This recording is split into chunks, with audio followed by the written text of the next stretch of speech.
Central bureau of narcotics. Central bureau of narcotics क्या है? ये देखो प्रीलिम्स के लिए भी इंपॉर्टेंट है और मेंस के लिए भी, जीएस पेपर 3 में। रिसेंटली अभी न्यूज में है क्योंकि इसने काफ़ी सारी रिसर्च की है। ब्रेक थ्रू का मतलब होता है रिसर्च किया है, डिस्कवर किया है कुछ चीज़। ऐसा पाया है कि बहुत सारे ऐसे सप्लायर हैं जो हाई प्रोफाइल जो पार्टी होती है ना, बहुत सारे लोग होते हैं, रिच पीपल, उनकी पार्टीज होती है, उनमें ये ड्रग सप्लाई करते हैं, नशीले पदार्थ जो होते हैं उनको सप्लाई करते हैं। ये ड्रग पकड़ी इन्होंने, बहुत सारी सप्लायर पकड़े, इसकी वजह से ये central bureau of narcotics news में है। ये कब बनाया गया था और क्या काम करता है, पूरा डिटेल में जानेंगे इसके बारे में। देखो ब्रिटिश ईस्ट इंडिया कंपनी का रूल था जब हमारे इंडिया में, उस टाइम पे ओपियम इंट्रोड्यूस किया गया। लगभग देखो जो वारेन हास्टिंग थे, आपने पढ़ा होगा हिस्ट्री में, 1772 में गवर्नर थे वारेन हास्टिंग। फिर इनको फर्स्ट गवर्नर जनरल बना दिया था वारेन हास्टिंग को, वारेन हेस्टिंग या हास्टिंग, वारेन हास्टिंग। तो ये वारेन हेस्टिंग थे, ये फर्स्ट गवर्नर जनरल थे। उस टाइम पे ओपियम हमारे इंडिया में इंट्रोड्यूस किया गया था। ओपियम मतलब अफीम, नशीला पदार्थ है, नशे करने के लिए यूज होता है ओपियम। तो ओपियम की कल्टीवेशन इंट्रोड्यूस की गई। तो ओपियम से जो रिवेन्यू कलेक्ट किया जाता था कंपनी के द्वारा, जो ईस्ट इंडिया कंपनी थी ना ब्रिटिश की, ब्रिटेन की, वो रेवेन्यू यानी कि एक तरह से टैक्स कलेक्ट करती थी जो फार्मर किसान ओपियम का कल्टीवेशन करते थे, ओपियम उगाते थे। तो फिर ये ब्रिटिश इंडिया में फिस्कल पॉलिसी का पार्ट बना दिया गया और कई सारी एजेंसी बना दी डिफरेंट डिफरेंट प्लेस पे, जैसे बंगाल, बनारस, बिहार, मालवा जो रीजन है आपका, यूपी और मध्य प्रदेश का रीजन है जो, वहाँ पे ये डिफरेंट डिफरेंट एजेंसी बना दी ओपियम को रेगुलेट करने के लिए। फिर इंडिया की बात करते हैं, हमारे इंडिपेंडेंट इंडिया की बात करते हैं। 1950 से पहले ब्रिटिश इंडिया के ही एक्ट बने हुए थे ओपियम को रेगुलेट करने के लिए, जैसे ओपियम एक्ट ऑफ 1857, 1878, ये दो एक्ट है ओपियम एक्ट। एक डेंजरस ड्रग्स एक्ट था 1930 का।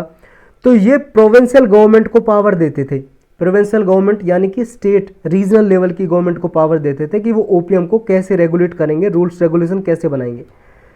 फिर जो ये एजेंसीज डिफरेंट डिफरेंट प्लेस पे बनाई थी ब्रिटिश गवर्नमेंट ने, इनको 1950 में इंडियन गवर्नमेंट ने, आज़ाद भारत की सरकार ने इनको एकजुट कर दिया, अमलगमेशन कर दिया, यानी कि इनको मर्ज कर दिया और एक ओपियम डिपार्टमेंट बनाया नवंबर 1950 में। अब जो ये ओपियम डिपार्टमेंट 1950 में जो बनाया था, इसी को ही जानते हैं हम सेंट्रल ब्यूरो ऑफ नारकोटिक्स से। तो यही है सेंट्रल ब्यूरो ऑफ नारकोटिक्स। हमने हिस्ट्री जानी कहाँ कहाँ से निकल के आया ये। और जो 3 एक्ट बने हुए थे, ये देखो 1957 का, 1978 का ओपियम एक्ट और 1930 का डेंजरस ड्रग एक्ट, इन तीनों को मिला दिया। इन तीनों को मिला के 1985 में एक नया एक्ट बना दिया जिसका नाम रखा narcotic drugs and psychotropic substance act of 1985। ये बना दिया एनडीपीएस। उन तीनों एक्ट को रिपील कर दिया, हटा दिया गया और उनकी जगह पे ये एक्ट बना दिया। इस एक्ट के थ्रू ये सेंट्रल ब्यूरो ऑफ नारकोटिक्स बनाई गई। और देखो इससे पहले भी कंसिस्ट करती थी, क्योंकि उन डिपार्टमेंट को मिला के सारे एक ये ब्यूरो बना दी गई 1950 में। और इसका हेडक्वार्टर पहले शिमला में हुआ करता था, लेकिन 1960 में इसका हेडक्वार्टर ट्रांसफर कर दिया ग्वालियर में। अब मध्य प्रदेश के ग्वालियर सिटी में इसका हेडक्वार्टर है। ये आपको याद रखना है, हेडक्वार्टर पूछ लेता है ऐसे स्टेटमेंट में देखे। इसके फंक्शन क्या क्या हैं सेंट्रल ब्यूरो ऑफ नारकोटिक्स के? देखो ये कोई भी फार्मर अगर ओपियम की कल्टीवेशन करना चाहता है तो उस फार्मर को, किसान को लाइसेंस प्रोवाइड करता है central bureau of narcotics opium का कल्टीवेशन करने के लिए। ओपियम या पॉपी बोल सकते हो, अफीम को ही बोलते हैं। और फिर सुपरवाइज करता है, कंट्रोल करता है कल्टीवेशन को। ये देखता है कोई और तो भाई साहब बिना लाइसेंस के तो नहीं उगा रहा है।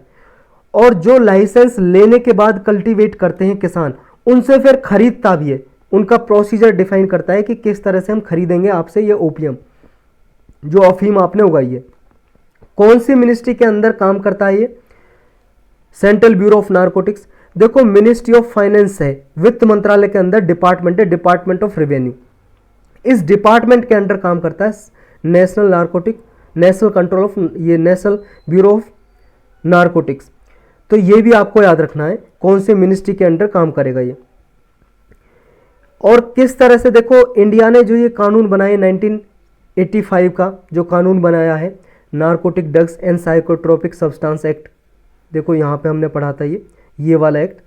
तो ये जो बनाया है और सेंट्रल ब्यूरो ऑफ नारकोटिक्स बनाया है हमने, या नेशनल ब्यूरो बोल सकते हैं, सेंट्रल ब्यूरो ऑफ नारकोटिक्स है जो CBN, ये हमने इसलिए बनाया गया है, देखो इंडिया सिग्नेटरीज है बहुत सारी इंटरनेशनल जो कन्वेंशन है, जैसे देखो United nation convention on narcotic drugs 1961 की, एक 1971 की है United nation convention on psychotropic substance.